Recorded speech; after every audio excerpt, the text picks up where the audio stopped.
Digestive system के अंतर्गत हम लोगों ने क्या क्या पढ़ा? बकल कैविटी या ओरल कैविटी, इसी को कहते हैं buccal cavity, oral cavity, pharynx, जिस गला को फैरिंक्स कहते हैं। अब फैरिंक्स के अंतर्गत नेसोफैरिंक्स, ओरोफैरिंक्स, लैरिंगोफैरिंक्स या हाइपोफैरिंक्स पढ़े।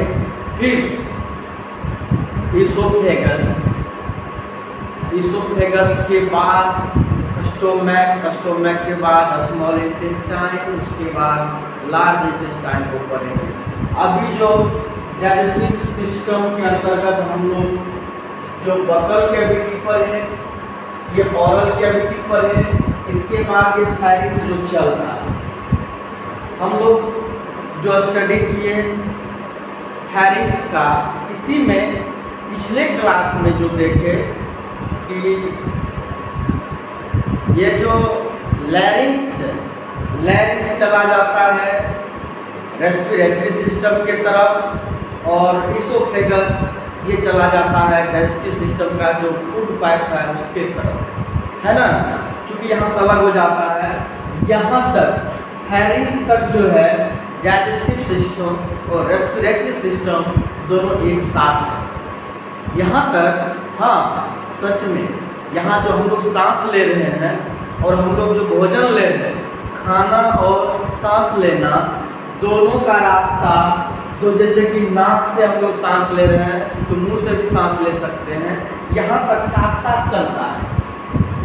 जैसे यहाँ फैरिंक्स तक, फैरिंक्स से नेसोफैरिंक्स, ओरोफैरिंक्स, लैरिंगोफैरिंक्स, यहाँ तक साथ साथ चलते हैं, कोई अलग नहीं, एक साथ है। फिर एपिग्लोटिस एक पहरेदार, एक चौकीदार है जो दोनों रास्ता को अलग कर देता है। ऐसा पिछली क्लास में डिटेल्स में पढ़े।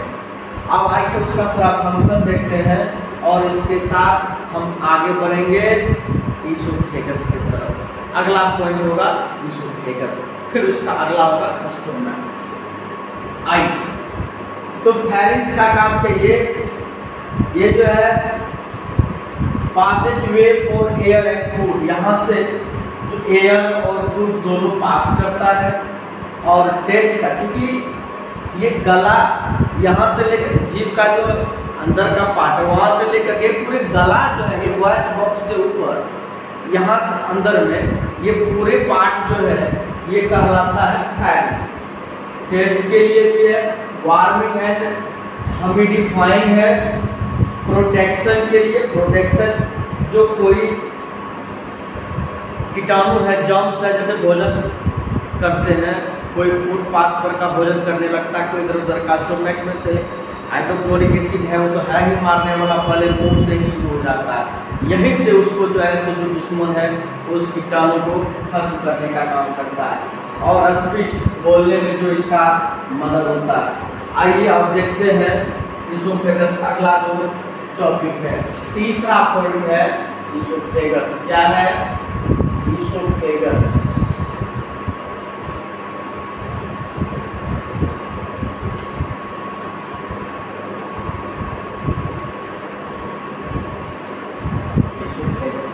जिसको हम लोग फूड पाइप भी करते हैं।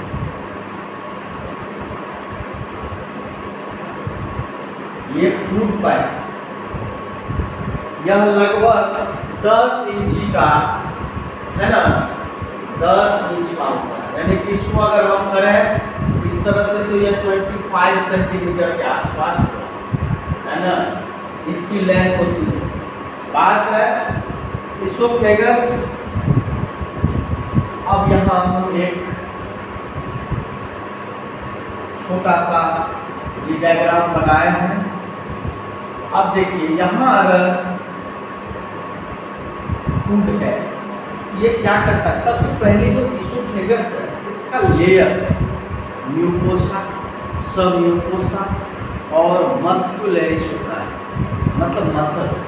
और हम लोग जानते हैं कि मसल्स का जो कैरेक्टरिस्टिक्स है वह कॉन्ट्रैक्ट्स, मतलब कॉन्ट्रैक्शन और रिलैक्सेशन, सिकुड़ना और फैलना, ये काम है। तो होता क्या है इसमें जब फूड आता है, यह जब आता है तो ये क्या हो जाता है इसमें, इसका ऑटोमेटिक एक बार जो है सिकुड़ता है तो फिर फैलता है, सिकुड़ता है फैलता है, मतलब कॉन्ट्रैक्शन रिलैक्सेशन होता है। तो यहाँ अगर इस तरह से ये आ गया ऐसे, अब देखिए ऐसा है ना, अगर ऐसा है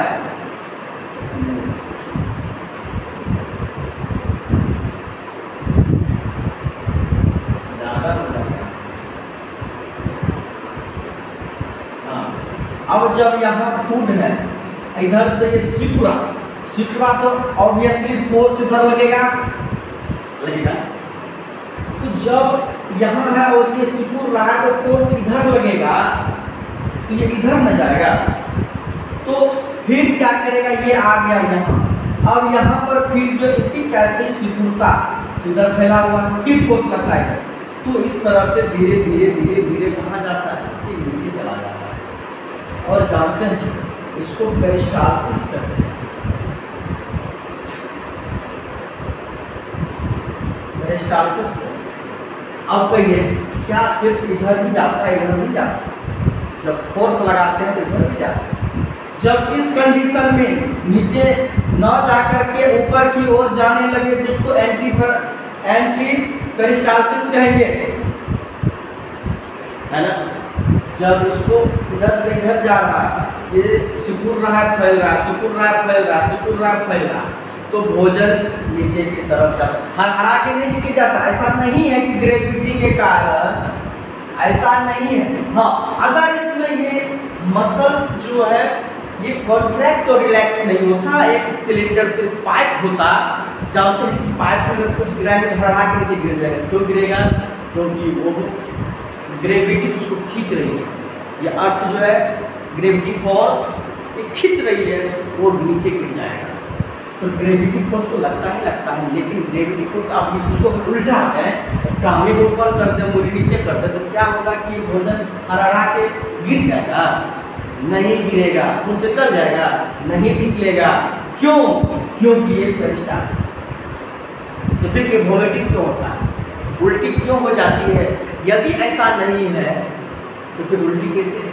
हाँ, जब यहाँ से फोर्स लगता है, फोर्स लगने के समय में तब ये एंटी पेरिस्टाल्सिस हो जाता है। जब वोमिटिंग में, क्योंकि स्टोमक पर वहाँ भी एक स्टिक्चर है, एक तरह से वाल्व नहीं कर सकते, लेकिन एक अवरुद्ध, एक गेट कर सकते हैं। एक ऐसा गेट है कि जाने तो देता है, आने नहीं देता। अगर इधर से भोजन डाल दिए पेट में चला गया तो पेट का भोजन फिर आएगा नहीं, तो ये आता नहीं है, तो ढकारे होती है, उल्टी होती है, पेट का भी भोजन निकल जाता है। वो कहाँ से आता है? होता क्या है, उस स्टिक्चर के पास जब फोर्स लगता है तो इसका ये अपोजिट डायरेक्शन में आ जाता है। हाँ, ये अब हमेशा नहीं है, ये इसका फंक्शन तो ये है, हो जाता है ना। हम देखते हैं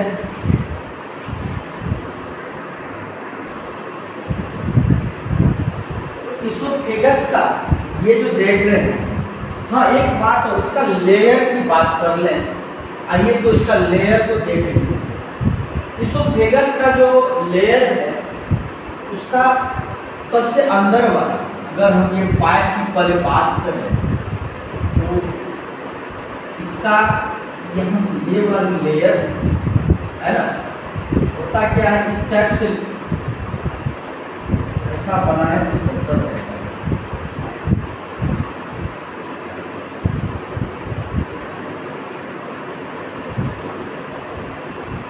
थोड़ा सा बड़ा बना लेते हैं, इतना हाई नहीं।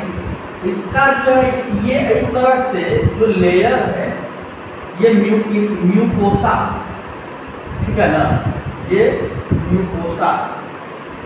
फिर इसका एक लेयर यहाँ पर है, ये लेयर है अंदर का, है ना, एक लेयर है। फिर एक मस्कुलर ये लेयर है, ये लेयर है, तब ये बना हुआ है कौन चीज, फिर ये चला गया वहाँ। ये जो पाइप सिलेंडर की बात हम कर रहे हैं, इसमें ये जो म्यूकोसा सब म्यूकोसा और मस्कुलरिस एक्सटर्ना, ये बाहर से, ये जो बाहर से है मसल जो कॉन्ट्रैक्ट करता है, जिसके कारण क्या होता है, पेरिस्टाल्सिस होता है। ठीक है, तो हम लोगों ने क्या देखा कि ये जो एनाटॉमी ऑफ एसोफेगस है, ये एसोफेगस का जो लेयर है वो क्या है, म्यूकोसा, उसके और सबसे अंदर का ये जो, अगर अंदर से देखें इधर की तरफ, तो सबसे ये जो लेयर है ये म्यूकोसा है, फिर इधर सब म्यूकोसा, फिर ये मसल्स, मस्कुलरिस एक्सटर्ना। तो मसल्स का ही कैरेक्टरिस्टिक्स है सिकुड़ना और फैलना। आइए अब देखते हैं इसके बाद स्टोमैक, ये और बेहतर तरीके से इसको समझें। ये फूड पाइप को देखें, जो फूड पाइप में भोजन कैसे आगे बढ़ा। आइए जब वहाँ से आगे बढ़ते हैं तो ये हम इस तरह से बना लें और ऐसा, ये वाला जो पार्ट है इसको हम लोग फंडस कहते हैं, ये बॉडी है ना। और यहीं पर हम जो स्फिंक्टर की बात किए थे, यहाँ ये क्या है, एक तरह से गेट है जो आने तो देता है, जाने नहीं देता।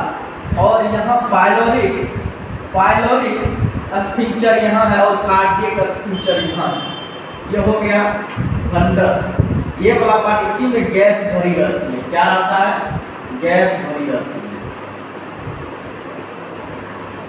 इसको हम कार्डियक, क्योंकि हार्ट के सामने है इसीलिए कार्डियक स्फिंक्टर कहते हैं इसको,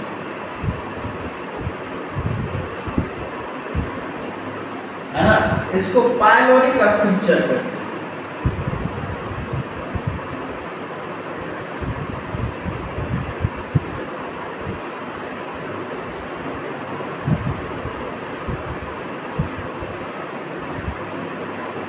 फिर तो ये फिर आगे पार्ट चला जाएगा।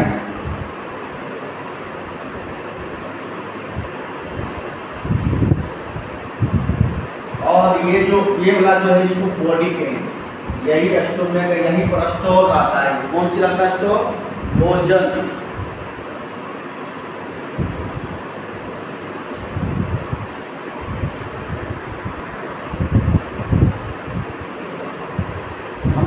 स्टोमैक को देखा कि ये यहाँ तक जो है एसोफेगस है, कार्डिया तक लगातार एसोफेगस है, फूड पाइप आया।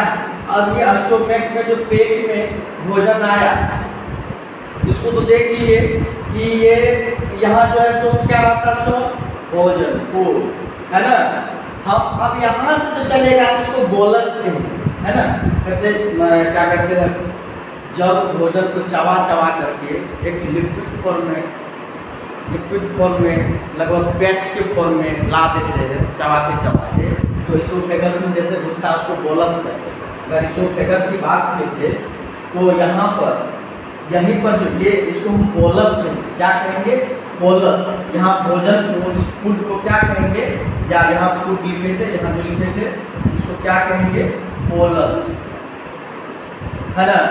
तो बस यहाँ जो है हम लोग देख रहे हैं इस चीज़ को कि ये बोलस जो आता है इसोफेगस से फिर इधर है ना, इसको यहाँ तक जहाँ तक ये कंटिन्यू है उसका इसोफेगस का, ये कार्डिया पार्ट हो गया। अब इसमें आ गया, अब यहाँ से शुरू हो जाएगा। ये कार्डियक स्फिंक्टर एक तरह का ये गेट है, बाल की तरह, लेकिन बाल इसको नहीं कर सकते। बाल में तो होता है कि इधर से जाएगा उधर से नहीं आएगा, इसमें तो रिटर्निंग हो सकता है आवश्यकता पड़ने पर। और ये फंडस, इसी में गैस भरी रहती है, ये जो है फंडस वाला पार्ट। इसमें भोजन जो है वही बोलस की बात, जो कि यहाँ स्टोर रहता है, यहाँ डाइजेशन के है या और सॉफ्टनेस, और भी यहाँ कुछ प्रोटेक्शन का भी जो जर्म सब आ गया, कीटाणु सब, पैथोजन सब यहाँ पर किल हो जाएगा। हाइड्रोक्लोरिक एसिड उसको खत्म कर देंगे। चलिए फिजियोलॉजी पर जाएंगे, पहले एनाटॉमी तो क्लियर हो जाए। और इसको जो है इस पार्ट, इसको पाइलोरिक एंट्रम कहते हैं। हाँ, और यहाँ जो है इसको पाइलोरिक स्फिंक्टर कहते हैं। जैसा यहाँ पर कार्डियक, ये हार्ट के सामने था तो इसको कार्डियक कहेंगे इसको, और यहाँ पर जो है पाइलोरिक स्फिंक्टर कहते हैं, और ये तो पाइलोरस। अब यहाँ से ये ड्यूडेनम स्टोमक का पार्ट नहीं है, ये ड्यूडेनम जो है स्मॉल इंटेस्टाइन का पहला हिस्सा है। अभी उधर चला है, लेकिन हम अभी जो है अब स्टोमक पर ही चलेंगे। इसी का पहले एनाटॉमी और उसके बाद फिजियोलॉजी पर जाएंगे। आइए देखते हैं इसका जो है हम लोग क्या देखें, इसमें कार्डिया को देखें, फंडस देखें, बॉडी या उसको कार्पस देख लिए, पाइलोरस या एंट्रम देख लिए। ये 4 पार्ट में हम स्टोमक का जो उसका एनाटॉमी को देखें। अब सारे का फिजियोलॉजी देखेंगे कि उसका फंक्शन क्या है।